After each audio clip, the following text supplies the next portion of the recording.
Pour bien s'entendre, il faut bien s'écouter. Rendez-vous sur M, la petite radio du Grand Maghreb.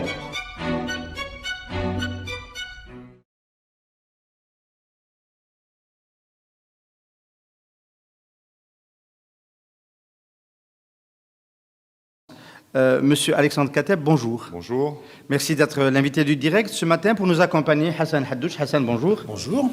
Donc, actualité, on n'a pas démarré hier parce que hier matin, la conférence n'avait pas encore commencé. Ce n'est pas tous les jours qu'on déroge au mardi matin pour l'invité du direct.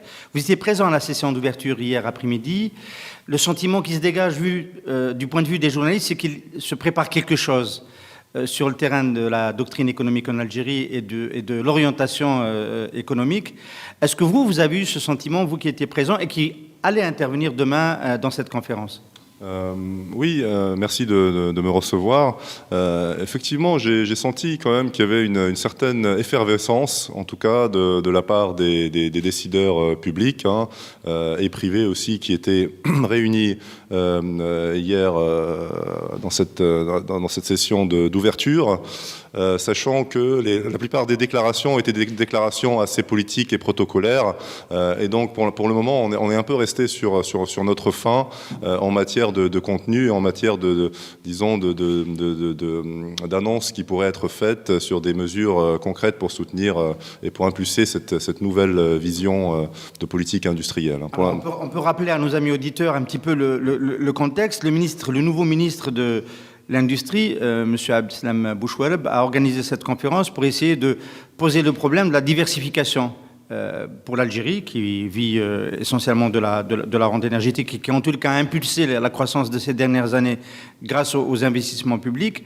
Et pour ce faire, il y a cette conférence-là qui essaie de réfléchir est-ce qu'on peut dire qu'elle essaie de réfléchir sur un nouveau modèle, justement ? Je pense qu'on peut dire ça, effectivement. En tout cas, il y a une prise de conscience qui est là, qui est sincère. Je pense que le discours du Premier ministre Sellal hier à la conférence l'a montré, le discours du ministre de l'Industrie aussi. Mais derrière cette prise de conscience, pour le moment, j'ai l'impression que ça tourne en rond, c'est-à-dire qu'il n'y a pas encore de véritable stratégie. Le mot-clé hier, c'était le pragmatisme. Alors le pragmatisme, c'est très bien, il en faut du pragmatisme, mais derrière le pragmatisme, il faut quand même aussi une vision stratégique à moyen terme, de dire que sera l'Algérie dans 20 ans, dans 30 ans, qu'est-ce qu'on veut faire, notamment en matière de politique industrielle, et la politique industrielle elle-même s'insère dans une vision plus large.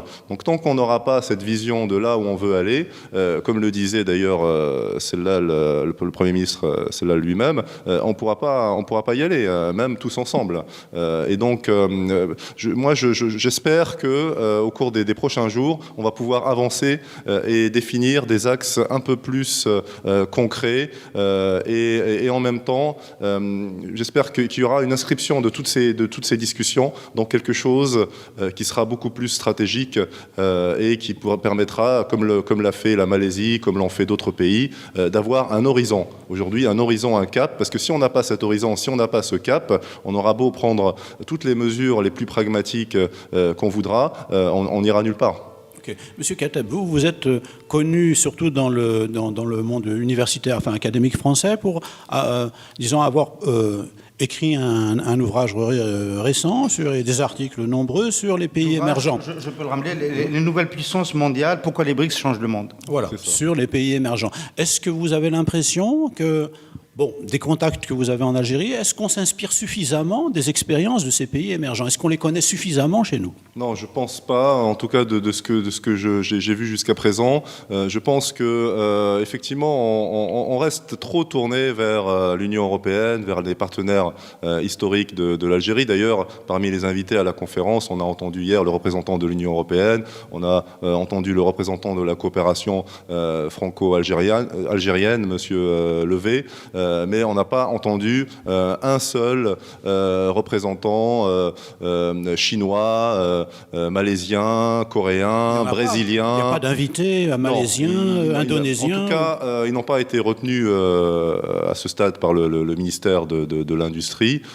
Et c'est dommage parce que justement, il faut aujourd'hui s'inspirer de ces exemples-là qui sont passés par des phases difficiles, mais qui sont arrivés à mettre en place cette vision stratégique. Et ces exemples-là, qu'est-ce qu'ils nous disent justement en matière de stratégie? Ces exemples-là nous disent qu'il faut déjà avoir une stratégie. Il faut déjà avoir une vision. Et ensuite, il faut la décliner de manière pragmatique. C'est là où le pragmatisme va jouer. Quand on regarde, et il faut étudier au cas par cas les situations dans les différents pays, dans les différents secteurs. Quand on regarde la stratégie de l'Indonésie, c'est pas du tout la même que celle qui a été suivie par la Chine. Oui. On va y arriver, mais pour le moment, parce que Hassan m'avait promis qu'il allait parler surtout de l'Algérie, je vois qu'on est déjà sur l'Indonésie et les autres pays. Il y a un point de départ quand même. On sent que vous avez parlé d'effervescence, on ne va pas parler de panique. Le prix du pétrole était à $82 hier, ça a circulé dans les rédactions, ça commence à devenir chaud. Oui. Quel est le point de départ là, quand on va parler qu'est-ce qui peut empêcher encore l'Algérie de se diversifier? Parce que, à la limite, ça devrait être une politique ordinaire que par le marché, par la distribution marchande des ressources, que les secteurs les plus performants émergent. Vous savez, il y a une accoutumance. C'est un peu comme une drogue, c'est-à-dire qu'aujourd'hui, l'Algérie est droguée à l'importation. L'Algérie est devenue un marché de consommateurs en quelques années très dynamique grâce à ses recettes pétrolières, mais toutes ces recettes ont été utilisées pour payer la facture des importations qui continuent à grossir et on n'a pas réussi, on n'a pas voulu, on n'a pas pu prendre le virage vers le soutien de la production. Pourquoi ? Parce que c'est beaucoup plus facile d'importer que de produire. C'est pas vrai partout. Les Norvégiens, eux, tentent de produire quand même en dépit des excédents qu'ils ont. Pétrolier, tout aussi, énergétique. Oui, c'est vrai, sauf que la Norvège, quand elle a découvert du pétrole, dans les années 1940-1950, c'était déjà un pays développé. Donc, en termes de gouvernance, ils ont très vite compris qu'il fallait séparer les revenus pétroliers du reste de l'économie et les laisser pour les générations futures, pour soutenir des investissements stratégiques, etc. C'est pas du tout le cas de l'Algérie. Il faut plutôt comparer l'Algérie à des pays comme l'Iran. Comme l'Iran par exemple, l'Iran même du temps du Shah, où il y a eu les premières la politique d'industrialisation, réussie d'ailleurs, puisque l'Iran est devenu une puissance industrielle et technologique. Ensuite, il y a eu d'autres événements. Mais globalement, voilà, il faut s'inspirer de ces pays où, comme l'Indonésie, comme le Brésil d'il y a 50 ans, quand le Brésil était un pays essentiellement agricole et qu'il a commencé à s'industrialiser, c'est ces expériences-là qu'il faut regarder. Alors, quand vous dites l'économie algérienne est dopée à l'importation facile, oui. Élément du syndrome hollandais. Est-ce qu'une conférence comme celle qui est en train de se dérouler en ce moment, dans laquelle vous intervenez comme expert, est-ce qu'elle a raison de mettre à l'écart la problématique des prix? Parce que j'ai vu un peu la note conceptuelle, on ne parle pas du système des prix, parce qu'on va parler tout à l'heure d'incitation. Est-ce que la première des mesures, avant toute politique industrielle, c'est de rétablir la parité, une parité dans l'échange et dans la politique d'échange? Est-ce que le paramètre dinar n'est pas le premier des paramètres sur lesquels il faut agir? Bon, la politique d'échange a son importance, mais cela dit, dans le cas de l'Algérie, je ne suis pas sûr que ce soit déterminant. Pourquoi ? Parce que, en fait, comme l'Algérie importe beaucoup, si on dévalue encore plus le dinar, ça va simplement faire monter l'inflation, et donc ça va aboutir à un blocage de toute l'économie et à une crise. Donc, on n'est pas du tout dans un contexte où on a déjà des exportateurs qui exportent et qui vont être aidés par une baisse du dinar. Pas le dinar, les autres prix, la subvention? Les autres prix, oui, il y a déjà le crédit qui n'est pas facile d'accès, et c'est un prix, disons, on appelle un shadow price, c'est-à-dire qu'en réalité, le coût du crédit est très élevé, oui, notamment aux moyennes entreprises qui font le tissu industriel, et donc là-dessus, il faut travailler sur cet axe-là. Le foncier aussi, le foncier industriel, qui est très, très difficile d'accès, parce qu'il y a une concurrence avec le foncier commercial et résidentiel. Et donc, il faut, sur ces axes-là, l'État peut intervenir et peut soutenir le développement de l'industrie, justement en mettant des terrains à disposition, en créant des zones économiques spéciales, des zones industrielles, des clusters, en regroupant les compétences au même endroit, ou en favorisant le regroupement de ces compétences, parce que c'est les entreprises qui vont créer les emplois et le chiffre d'affaires. C'est pas l'État, mais l'État peut vraiment intelligemment piloter ce processus. Oui. Moi, je voudrais revenir un petit peu en amont.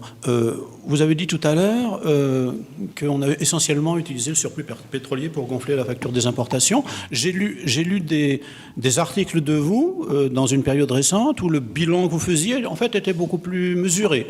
C'est-à-dire que, en fait, le bilan que vous faites, vous, des 15 dernières années, de la période Bouteflika, en gros, est moins sévère que la formule que vous venez d'utiliser. Elle est plus. Vous considérez qu'il y a des choses positives dans ce qui a été fait depuis. Oui, j'ai voulu un peu forcer le trait sur cette question-là, mais c'est vrai qu'il y a eu des choses positives, c'est notamment la stabilisation macroéconomique.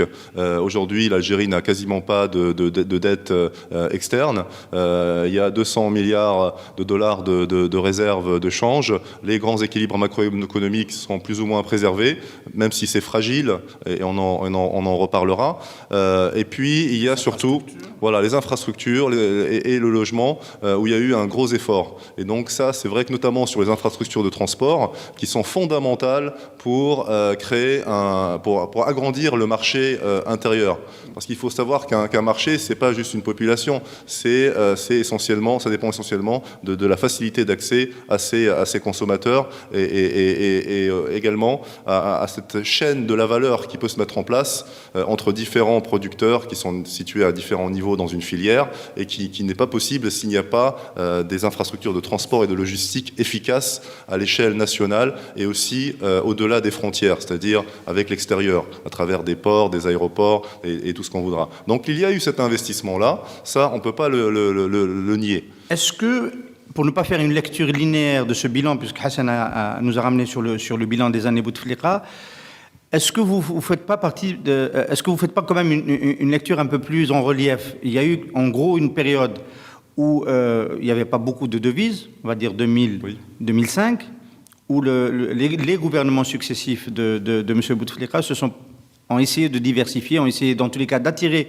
des capitaux étrangers. C'est la période où il y a eu les plus grands partenariats et l'arrivée d'acteurs importants dans la téléphonie, dans la sidérurgie, dans la pétrochimie, etc.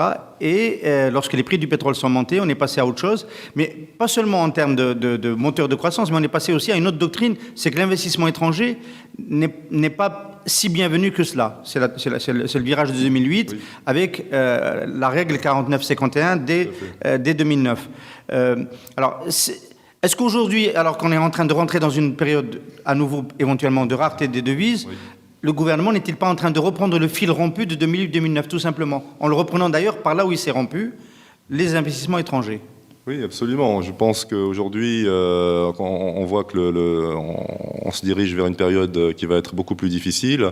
La balance commerciale qui était excédentaire jusqu'à présent, elle va être quasiment nulle cette année, et puis déficitaire dans les années qui vont suivre, parce que là, non seulement les prix baissent, mais la production pétrolière baisse aussi tendanciellement.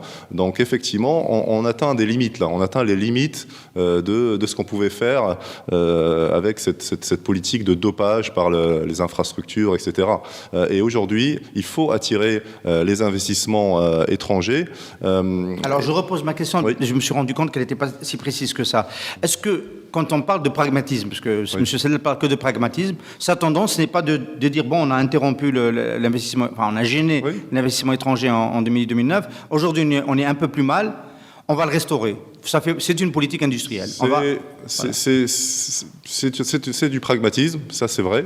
Et j'ai entendu le Premier ministre Sellal dire qu'il n'y aura pas de retour en arrière par rapport à la politique de libéralisation de l'économie et d'intégration, et qu'il n'avait pas de différence pour lui entre des opérateurs nationaux et étrangers. Donc ça préfigure sans doute un allègement et un retour à beaucoup plus de pragmatisme. Mais ça ne fait pas une politique industrielle. Pour faire une politique d'industrie, il faut plus que ça. Monsieur Kateb, justement, moi je voudrais exploiter l'expérience que vous avez sur les pays émergents. Dans les expériences que vous connaissez bien, est-ce que l'investissement étranger a joué un rôle essentiel, un rôle moteur, ou bien est-ce que c'est un moteur secondaire? Alors, je dirais que l'investissement étranger, dans la plupart des pays émergents, des pays d'une certaine taille, hein, j'exclus Singapour, Hong Kong, tout ça, qui sont vraiment des cas à part, mais dans la plupart des autres pays, l'investissement étranger a été un moteur plutôt secondaire.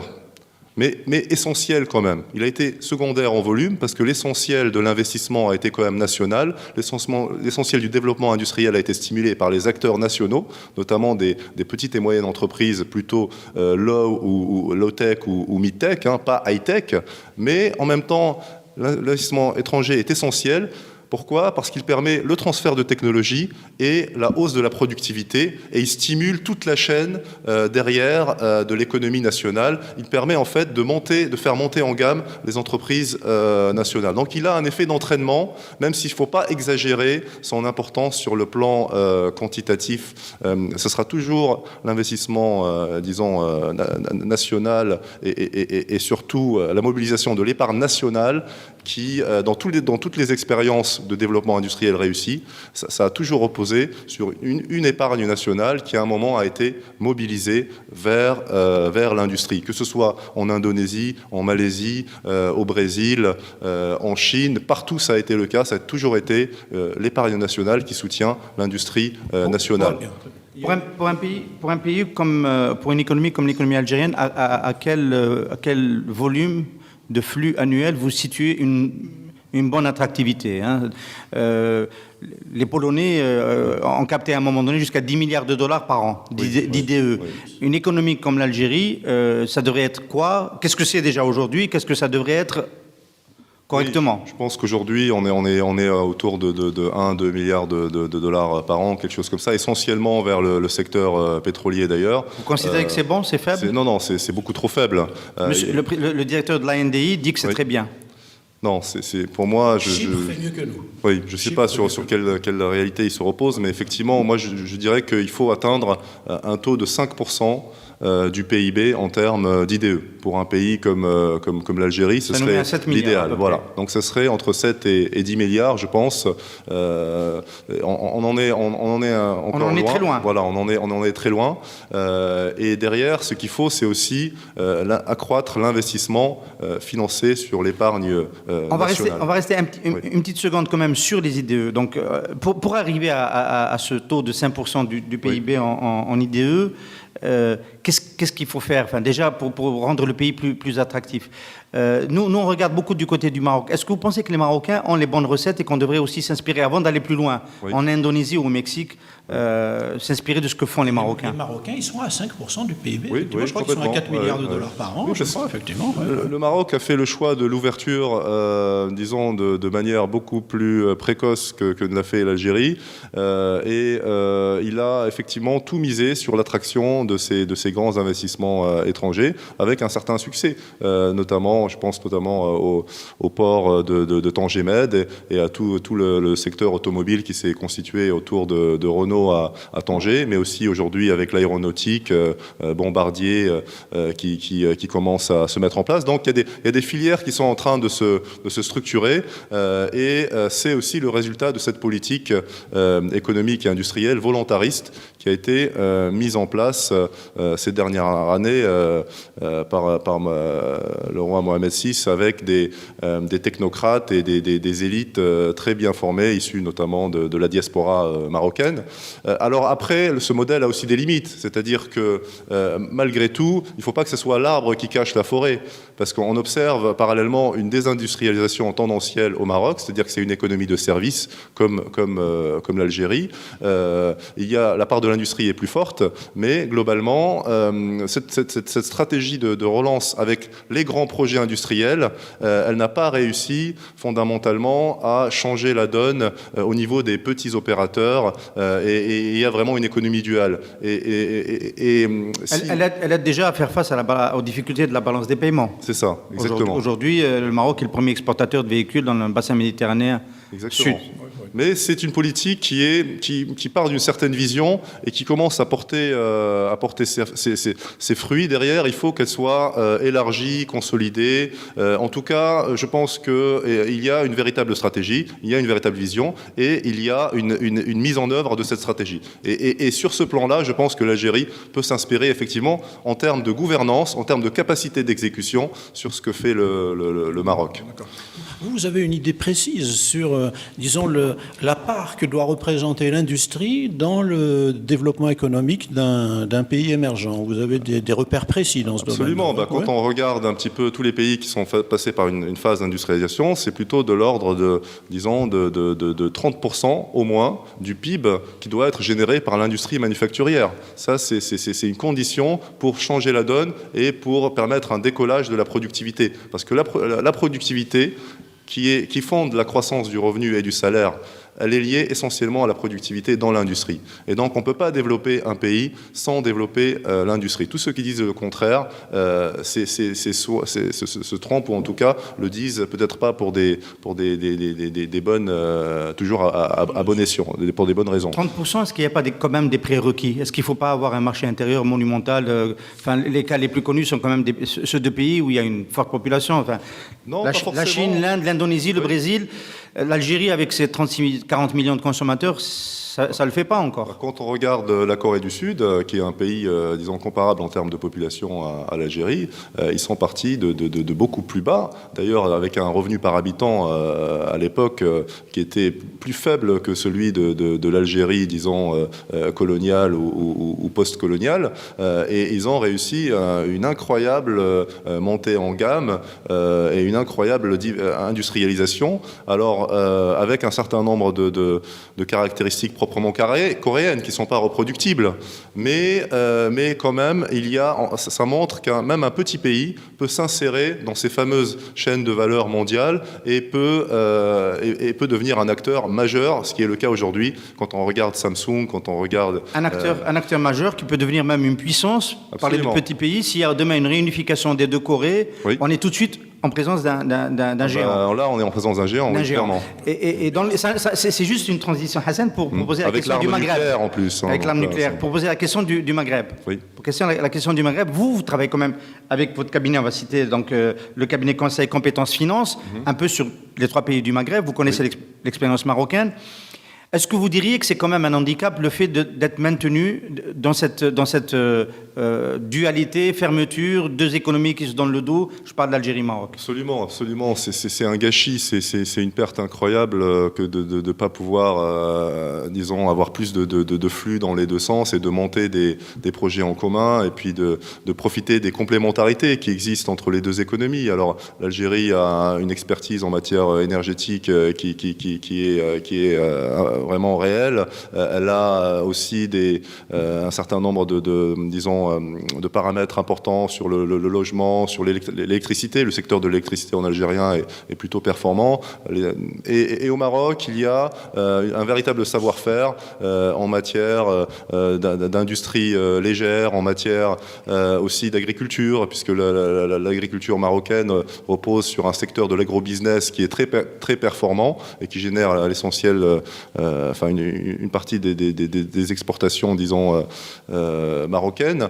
Et donc l'Algérie peut s'inspirer de ce que fait le Maroc dans un certain nombre de domaines. Il y a aussi dans le secteur financier, qui est beaucoup plus développé au Maroc qu'il ne l'est en Algérie. Aujourd'hui, c'est la préhistoire en Algérie encore. On a des banques qui sont surliquides, qui regorgent de recettes, mais qui ne savent pas les utiliser pour soutenir l'investissement productif. Donc, il y a des synergies. Si on ouvre demain la frontière entre l'Algérie et le Maroc, vous ne pensez pas que c'est Tanger Med, le port, oui, qui par sa performance va faire passer une grande partie du flux des importations algériennes, parce que ça coûtera peut-être moins cher de les faire passer par l'autoroute en venant de Tanger. Et par contre, c'est les produits subventionnés algériens qui vont aller sur le marché marocain. Enfin, je prêche cette lecture qui est celle de ceux qui sont contre l'ouverture de la frontière. Oui, non, mais je pense qu'il faut pas négliger ces risques. Ils sont là, effectivement. Il faut essayer de faire les choses intelligemment et développer un certain nombre de sauvegardes qui permettent d'éviter ces phénomènes un petit peu de captation d'une économie par l'autre. Mais je pense que l'ouverture de la frontière, c'est pas ce qui est le plus important. Finalement, le plus important, c'est de développer plutôt les coopérations entre les acteurs industriels, entre les acteurs financiers, au niveau... Attendez, tout à l'heure, vous disiez les infrastructures du temps de Bouteflika, c'était bien d'avoir élargi le marché avec des routes partout. Oui. Les routes partout, l'autoroute Est-Ouest, elle bute quand même sur la frontière marocaine. Oui, c'est vrai. Non, donc, c'est pas secondaire de l'ouvrir. Hein. C'est pas secondaire. Ce que je veux dire, c'est que c'est important. Et là aussi, on va élargir le marché. Il ne faut pas avoir peur d'élargir le marché à partir du moment où c'est bien préparé. On a trop vécu sur une espèce d'idée d'autarcie. Il ne faut pas être naïf non plus, mais il faut faire les deux. C'est-à-dire, en même temps, on est intégré dans des grands ensembles régionaux. On a signé l'accord d'association avec l'Union européenne, qui est quand même l'accord le plus libéral qui soit. On peut pas faire ça et d'un autre côté avoir peur du Maroc, qui est un petit acteur qui n'a pas du tout la même taille. On se prépare à entrer à l'OMC, qui est là aussi, qui va avoir des conséquences très importantes, qu'on n'a d'ailleurs pas encore complètement analysées et calculées, et ça m'inquiète un peu. Et donc il faut commencer d'abord par consolider les relations avec ses propres voisins et en faire une force, et ensuite on va regarder on pourra négocier plus facilement avec les partenaires du Nord ou avec les partenaires d'autres grands ensembles. Ok, Monsieur Kateb, moi je voudrais revenir justement à l'expertise que vous avez à propos du développement économique des pays émergents et sur un sujet qui est très peu abordé chez nous, en fait, c'est l'expérience de ces pays qui ont disposé à un moment donné d'un surplus pétrolier important comme nous et qui sont arrivés à opérer, qui sont en train d'opérer progressivement la transition justement vers une économie moins dépendante des hydrocarbures. Alors vous connaissez, vous citez souvent le cas de la Malaisie, de l'Indonésie, voire du Mexique, etc. On dit qu'on est à la recherche d'une vision stratégique. Le problème, c'est que dans l'élaboration de cette vision stratégique, on ne s'intéresse pas à ces pays-là, alors que ces pays-là ont déjà une expérience. Quelles leçons est-ce que vous en tirez, vous, des expériences de ces pays-là ? La leçon que j'en tire, c'est que c'est des pays qui sont arrivés à comprendre la réalité du monde actuel, c'est-à-dire un monde mondial, une libéralisation des échanges commerciaux, qui sont arrivés à s'insérer dans cette libéralisation et en même temps à en faire un levier pour développer leur industrie et ne pas sacrifier justement les producteurs locaux face aux concurrents étrangers. Et ils l'ont fait intelligemment à travers un certain nombre de mesures de soutien, parfois implicites, parfois pas très faciles à décrypter pour des acteurs étrangers, hein, comme les barrières tarifaires et non tarifaires ont été démantelées. Eh bien, il y a d'autres types de mesures. Il y a les subventions pour l'accès au foncier, il y a les subventions pour la formation professionnelle dans certaines filières. Il y a un certain nombre de mesures à la fois horizontales et puis verticales par filière qui peuvent être mises en place tout en débureaucratisant l'économie, en améliorant le climat des affaires et en attirant les investisseurs étrangers. Le Brésil, par exemple, est membre de l'OMC, mais il a quand même une politique de contenu local. À chaque fois que, disons, une grande multinationale souhaite exporter au Brésil, le Brésil arrive à lui imposer, d'une certaine manière, de produire, au moins en partie, au Brésil. Aujourd'hui, les iPhones qui sont vendus au Brésil, les iPhones d'Apple, sont produits au Brésil. Et c'est ça qu'il faut comprendre, contrairement à beaucoup de pays qui ne font qu'importer ces iPhones depuis la Chine. Ça nous ramène quand même à l'atout taille de marché. Ça ramène à la toute taille de marché, mais disons que déjà là, pour un pays de 40 millions d'habitants, un marché qui est solvable, c'est un marché qui n'est pas si négligeable que cela, hein, puisque ce qui compte, c'est la demande solvable, plus que la taille du marché dans l'absolu.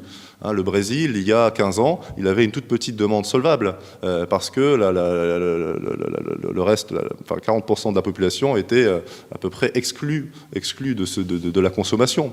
Après, Lula est arrivé, mais l'industrialisation du Brésil date d'avant, bien avant Lula. Donc ce qu'il faut prendre en compte, c'est plutôt cette demande solvable, et puis derrière, effectivement, la capacité d'en faire une plateforme pour toucher toute la région, hein, et l'Algérie est insérée quand même à son accord d'association avec l'Union européenne, dans la zone arabe de libre-échange, un certain nombre de cadres qui permettent d'élargir le marché aussi. Monsieur Kateb, d'accord. Mais moi, je voudrais revenir à l'utilisation du surplus pétrolier. Donc, on a un surplus pétrolier. Il y a un certain nombre Vous nous avez dit tout à l'heure qu'on l'a pas mal utilisé dans les importations, beaucoup utilisé dans les importations, qu'on l'a un peu utilisé dans la mise à niveau des infrastructures. Bien. Maintenant, on est manifestement au stade où on se pose la question de savoir comment on doit l'utiliser dans le secteur productif. Pour le peu de temps où il reste. Alors, qu'est-ce qu'on a fait dans les pays dont vous parlez, comme la Malaisie, l'Indonésie, etc., dans le secteur productif? Qu'est-ce qu'on a fait? Quelle est la démarche qui a été adoptée dans ces pays? Alors, il y a une démarche qui est très intéressante, c'est la mise en place d'un fonds souverain, par exemple, avec une visée stratégique. Le fonds souverain qui a été mis en place en Malaisie ou, par exemple, dans d'autres pays comme le Kazakhstan, a servi à quoi? Essentiellement à prendre des prises de participation de l'État, disons, malaisien ou de l'État kazakh, dans des entreprises pour lesquelles il y avait un véritable intérêt à mettre en place une coopération, une filière technologique avec les acteurs locaux. Et aujourd'hui, on pourrait tout à fait imaginer que l'Algérie commence à investir soit dans des entreprises européennes. C'est pas trop tard. C'est pas trop tard. Je pense que non, c'est pas trop tard. C'est pas trop tard. C'est un débat qui existe depuis 2006-2007. Qui a été introduit au moment où les tarifs, les prix du pétrole étaient le plus haut. Et aujourd'hui, on a un peu le sentiment qu'on a raté ce virage. Étaient les plus bas aussi. Oui, tout à fait. Mais aujourd'hui, je pense qu'il n'est pas trop tard. Et puis, il faut surtout associer des mécanismes publics-privés de financement. C'est-à-dire que pour 1 milliard que l'État va mettre, le secteur privé, national ou étranger, ou les grandes organisations comme la Banque mondiale, etc., peuvent abonder. On peut créer des fonds d'investissement en commun dans lequel le fonds souverain algérien qui serait créé permettrait d'avoir un effet de levier. Ce qui est important, c'est d'avoir cet effet de levier. Même avec 10 milliards, avec 20 milliards de dollars, vous pouvez réaliser des investissements de l'ordre de 50 à 100 milliards de dollars. Alors, donc, je m'arrête une seconde. Vous n'êtes pas d'accord avec les experts algériens qui disaient que pour qu'un fonds souverain algérien puisse avoir un effet bénéfique sur la diversification en Algérie en important des valeurs technologiques en Algérie, il faut à peu près mettre 100 milliards dans le pot dès le départ. Non, moi je pense que c'est pas nécessaire. C'est excessif, oui. Quand on regarde les fonds souverains d'autres pays, on n'est pas à 100 milliards. Hein. 100 milliards, c'est les fonds souverains du Golfe qui ont d'autres problématiques parce que ils ont une base, disons, économique locale qui est trop étroite et donc on est obligé de réinvestir une grande partie de ces liquidités à l'étranger. Là, je parle plutôt de 10, 20, 30 milliards de dollars. Avec cette base-là, déjà, on peut faire beaucoup de choses à condition. On aurait pu être dans le tour de table de Peugeot, par exemple, qui était en difficulté il y a 2 ans. C'est exactement le type de dossier sur lequel, au lieu de faire intervenir des Chinois, l'État français était disposé, à mon avis, d'après ce que j'en sais et les contacts que j'ai sur place, des gens comme Arnaud Montebourg notamment, mais pas seulement que lui, étaient tout à fait disposés à faire entrer des partenaires algériens dans ce type d'opération. Ce que fait Rabrab avec ses investissements en Europe, Brandfagor, c'est une démarche qu'il faut encourager et que l'État algérien même aurait intérêt à encourager, bien sûr, avec cette vision de créer des partenariats stratégiques, technologiques, industriels. Monsieur Kateb, il y a une autre question qu'on se pose aujourd'hui dans le débat national, disons.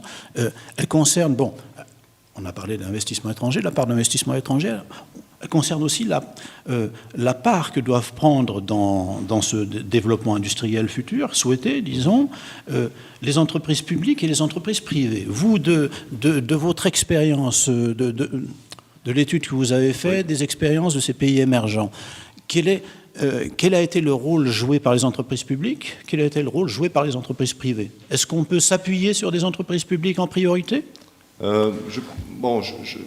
Les entreprises publiques, la distinction entre entreprises publiques et privées, on s'aperçoit qu'elle perd souvent de sa pertinence. En réalité, aujourd'hui, quand on regarde la Chine, si la Chine s'est développée, c'est vraiment parce qu'elle a mis en place une logique sur deux piliers, à la fois les entreprises publiques et les entreprises privées. Les entreprises privées constituent, disons, à la base, l'essentiel du dynamisme de l'économie chinoise, des exportations, mais derrière, il y a des grands groupes publics qui sont des groupes qui dans leur écosystème, entraînent un certain nombre de fournisseurs, de sous-traitants privés, qui sont capables de nouer des relations avec des partenaires étrangers, parce qu'ils ont les moyens, ils ont les muscles financiers, diplomatiques, politiques même pour ça. Et donc, on peut s'appuyer sur les entreprises publiques à condition de les discipliner et à condition d'avoir une gestion vraiment très stratégique et... J'en profite voilà. pour reposer mes questions sur les prix. Par exemple, Sonelgaz ressemble à ce type d'entreprise Oui. qui, dans le modèle chinois, fait marcher un écosystème. Oui. Parce qu'il y a plein de sous-traitants autour qui travaillent pour Sonelgaz et qui sont dans le privé. Hein. Oui. Bien. Sauf que Sonelgaz est en grosse difficulté à cause du système de prix soutenu. Oui. Et son PDG le répète tous les ans. Oui, complètement. Mais moi, je suis d'accord avec lui, c'est-à-dire qu'à un moment donné, il faut sevrer il faut sevrer l'Algérie. À quel moment, justement? Ça fait un moment qu'on en parle. Le moment, c'est maintenant. C'est maintenant. C'était hier même, hein, je dirais. Mais il faut le faire. Aujourd'hui, même un pays comme l'Iran a mis en place une réforme très drastique de sa politique de subvention à l'énergie. D'ailleurs, avec l'aide du FMI. Tout en s'opposant aux États-Unis, il a reçu les experts du FMI, et c'est là où on voit l'intelligence des politiques iraniens. Et ce que l'Iran a fait, en réduisant drastiquement, disons, sa facture énergétique et sa consommation, l'Algérie peut aussi le faire, bien entendu. Donc il faut aller dans cette voie-là, il faut discipliner les entreprises publiques tout en s'en servant comme des leviers pour développer l'industrie nationale et pour nouer des partenariats avec des groupes étrangers. Sonelgaz, Sonatrach, ce sont des bons exemples, puisque si on veut s'industrialiser, on peut aussi développer l'aval, hein, c'est ce que le gouvernement essaye de faire, mais il pourrait encore plus utiliser des groupes comme Sonatrach, première entreprise africaine, hein, donc il y a quand même une puissance financière importante. Je crois qu'il y a 100 milliards de dollars sur les comptes de Sonatrach qui sont inutilisés, hein, qui s'ajoutent aux autres ressources. Et donc ces 100 milliards, on peut tout à fait les utiliser là aussi pour racheter des participations dans des entreprises étrangères, pour créer des fonds de transition énergétique, etc. Dans des grandes commandes publiques, que ce soit pour le secteur pétrolier, enfin là on parle vraiment d'entreprises publiques, ou dans l'aéronautique, avec des livraisons d'avions, par exemple, dans la défense. Il y aurait pu y avoir beaucoup de choses, beaucoup de transferts de technologie, parce que simplement, quand on parle de gros contrats de 1 milliard, de 2 milliards de dollars, il y a une telle concurrence au niveau des fournisseurs, au niveau international, qui sont prêts à beaucoup de concessions pour avoir un marché. Il n'y a qu'à voir, je prends l'exemple français, ce que le gouvernement français était prêt à faire pour le Brésil, pour les sous-marins, où l'essentiel des sous-marins vont être fabriqués au Brésil, et la technologie sera transférée aux Brésiliens. Et il y a beaucoup d'exemples de ce type. Ça n'a pas été quand même un peu fait. Je pense encore au cas de Sonelgaz avec avec les centrales, les turbines. General Electric va en produire en Algérie. Oui. Et je pense aussi au cas de Alstom qui va assembler des rames à Annaba dans une joint venture avec Ferrovial. Tout à fait, oui, mais ça, c'est des bons exemples. C'est vraiment quelque chose qu'il faut généraliser en mettant en place un cahier des charges et des standards en matière de politique d'offset qui ne seront pas remis en cause à chaque loi de finances ou à chaque nouveau code de l'investissement. Il y a une autre idée originale que vous avez formulée récemment. C'est celle que le développement économique des pays émergents, d'un certain nombre de pays émergents, et surtout de ceux qui nous ressemblent le plus, oui, a été fondé aussi sur la réutilisation du surplus pétrolier, disons, dans le domaine de l'agriculture, oui, ensuite la remontée vers l'agroalimentaire. Ça, je voudrais que vous développiez cette idée-là. Absolument, ça c'est quelque chose de très intéressant, effectivement, parce que on s'aperçoit que dans les exemples de développement économique, vraiment en partant de très bas, c'est toujours les capitaux qui ont été générés par des surplus agricoles qui ont été utilisés pour soutenir d'abord la transformation agricole, agroalimentaire. Ensuite, ces capitaux excédentaires-là ont été transférés vers le secteur textile parce qu'il y a une vraie continuité, il y a une utilisation des ressources du secteur primaire vers le secteur secondaire et ainsi de suite. Et on remonte comme ça la chaîne de la valeur. C'est ce qui a été fait notamment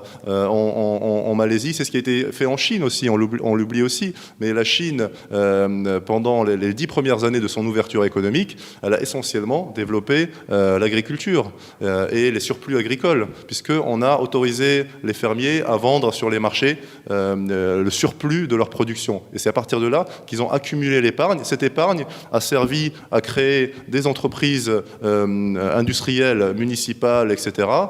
Et petit à petit, il y a eu ce shift vers l'industrie et vers l'export. Et là aussi, on peut... il y a des produits secondaires issus de l'industrie pétrolière, pétrochimique, qui peuvent être utilisés pour fabriquer des engrais, pour fabriquer un certain nombre d'intrants, disons, agricoles ou agroalimentaires, qu'on devrait utiliser. Alors, au début de cet entretien, M. Alexandre Kateb, vous disiez qu'il manque la stratégie. On parle beaucoup de pragmatisme, il faut un cap, il faut un objectif. Après, il y a des modes opératoires pour y arriver. Donc, dans le cas de l'industrie, il y a 5 ans, M. Tamar avait organisé aussi des assises de ce type-là et avait, en gros, décrété qu'il y avait des avantages comparatifs algériens pour développer au moins 4 filières prioritaires. De mémoire, l'automobile, les matériaux de construction, enfin automobile et mécanique, Oui, oui. Matériaux de construction, pharmacie et agroalimentaire. On était en train d'en parler à l'instant. Est-ce que vous avez évalué dans cette conférence, vous allez le faire, cette stratégie avant d'en déployer une autre ? Justement, vous faites bien de m'en parler parce que j'en discutais hier avec des participants qui avaient contribué à la formulation de cette stratégie industrielle. Et ils regrettaient qu'il n'y ait pas eu une évaluation et qu'on ait quelque part perdu la mémoire de ce qui a été fait il y a 5 ans. Pas si longtemps. Il n'y a pas si longtemps d'ailleurs, voilà, pour des raisons qui ne relèvent pas de la politique industrielle, mais d'autres considérations. Mais effectivement, c'est important d'avoir cette capacité à évaluer les expériences et également à planifier dans le temps, au-delà de la conjoncture politique. Une politique industrielle, ça se met en place sur 10 ans, sur 15 ans. Il faut être patient. Ça ne peut pas être remis en cause tous les 1 ou 2 ans. C'est la clé du succès. Et donc, il faut que ça échappe quelque part, là aussi, aux politiques. Pourquoi pas à travers une agence de l'industrialisation et des investissements avec quelqu'un qui soit quasiment, pas inamovible, mais qui soit hors de portée des alternances politiques. Cette fameuse institution cerveau à laquelle appelle beaucoup le professeur Lamiri depuis quelques années. Oui, absolument. Il y a le collectif Nabni aussi, je crois, qui appelle à mettre en place ce type d'agence. Effectivement, il faut des acteurs qui ne soient pas des acteurs politisés ou qui ne soient pas soumis à tous ces aléas de la politique politicienne et de l'administration. Il faut désadministratiser, débureaucratiser la gouvernance. Et pour pourquoi pas y associer aussi les acteurs industriels, c'est-à-dire mettre en place une démarche d'intelligence économique. Là aussi, ce qu'a fait le Maroc, par exemple, en associant le patronat, en associant tous les acteurs. Et cette stratégie industrielle dont on parle, dans ce cas, elle est élaborée, elle est co-élaborée entre différentes parties prenantes pour qu'il y ait un consensus qui se dégage. À partir du moment où on a ce consensus-là, eh bien après on applique, on ne change pas ce qui a été décidé. Monsieur Kateb, pardon. Vous êtes d'origine algérienne, monsieur Kateb. Vous êtes d'origine algérienne. Oui, tout à fait. Oui. Alors, justement, je voudrais savoir si, comment dire, monsieur Sellal hier nous a dit qu'il fallait arrêter avec le pessimisme ambiant, etc., etc. Vous êtes optimiste pour l'économie algérienne, pour l'avenir? Je suis très optimiste compte tenu du potentiel existant, compte tenu de la dynamique, compte tenu de la jeunesse de ce pays. Donc c'est un pays qui reste tourné, qui est tourné vers l'avenir, qui a de grandes potentialités. Maintenant, effectivement, je suis assez pessimiste si ces décisions dont on parle et ces politiques ne sont pas mises en œuvre. Parce que là, on est en train de manger notre pain blanc, que ce soit au niveau des recettes des hydrocarbures ou au niveau démographique. Et ça, il ne faut pas l'oublier, parce qu'il y a une transition démographique aussi qui a été très rapide. Et dans 30 ans, l'Algérie, ce sera un pays vieux et on ne pourra pas du tout avoir les mêmes politiques. Et là, on peut pas on risque d'être vieux avant d'être riche. C'est un peu un rapport sur la Chine qui avait été fait il y a quelques années, sauf que les Chinois ils sont vraiment en train de devenir riches, mais dans un pays comme l'Algérie, dans d'autres pays aussi, il y a vraiment ce facteur temps-là qui est déterminant. C'est une bombe démographique qui va exploser assez rapidement. Oui, c'est l'occasion de rappeler que la grève générale qui a eu lieu le 29 octobre au Maroc avait comme principale revendication la résistance à la réforme de la caisse d'assurance retraite, oui. Et parce que cette problématique de la pyramide des âges et des cotisations se pose déjà chez nos amis marocains. Et on va avoir ce genre de choses aussi très rapidement. Et donc le facteur démographique aujourd'hui c'est une force, à condition de l'utiliser, à condition de créer les emplois qui vont justement permettre d'occuper tous ces jeunes et de faire ce décollage. Sinon, ce sera plutôt un handicap et un boulet pour la suite, dans 30 ans.